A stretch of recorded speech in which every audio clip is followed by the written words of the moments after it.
The Principles of Safety and Hygiene in a Copper Mine. This is an unlikely title for a Krzysztof Kieślowski film, and yet it is a Krzysztof Kieślowski film that he made in 1972.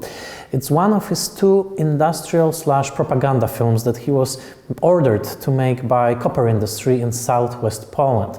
The second one is Between Wrocław and Zielona Góra from the same year. Here you see exactly what the title promises. It's an industrial film that really is an instruction for the copper miners how they should behave in the mine, how they should behave before entering down the shaft, what kind of clothing they should wear, and what the general principles of security they should maintain. And this is exactly what you will see in the film. There's no artistic merit to the film per se. However, it needs to be said, the movie is very well made, and definitely, especially the later scenes that take place within the mine are very well shot, and you can actually feel like you are down there in the mine.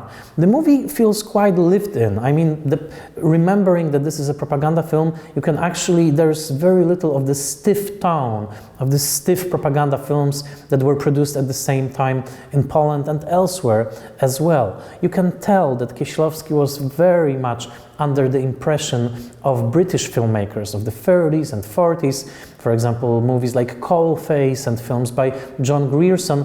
When he got the assignment, he really wanted the movie to look good and to represent the lives of the miners and not to produce something that would feel sterile and impersonal. He actually injected the image with quite a bit of truth. There is some humor in the film because, of course, Kieślowski is fully aware of the quite stolid conventions of a propaganda film, especially in the moment in which the narrator suddenly stops the film in its tracks, freezes the frame, and speaks directly to the miner. Miner, be aware, don't take the matches down the shaft, you need to be safe.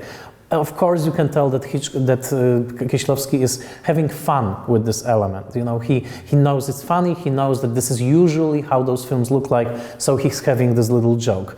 But overall, and this is a film that nobody in their right minds will try to analyze as a full artistic achievement. It was a movie made to order, but ultimately I think you need to respect the film for the quality that it represents. Kieślowski, when he made those two industrial films in 1972, really brought to them his talent, his expertise, and definitely created something that brings you closer to the lives of the miners in 1972, and something that doesn't feel like a petrified, stiff propaganda lecture that could only be laughed off after all those years. So here is a tiny slice of life with some propaganda sauce on it from Poland in 1972, directed by Krzysztof Kieślowski.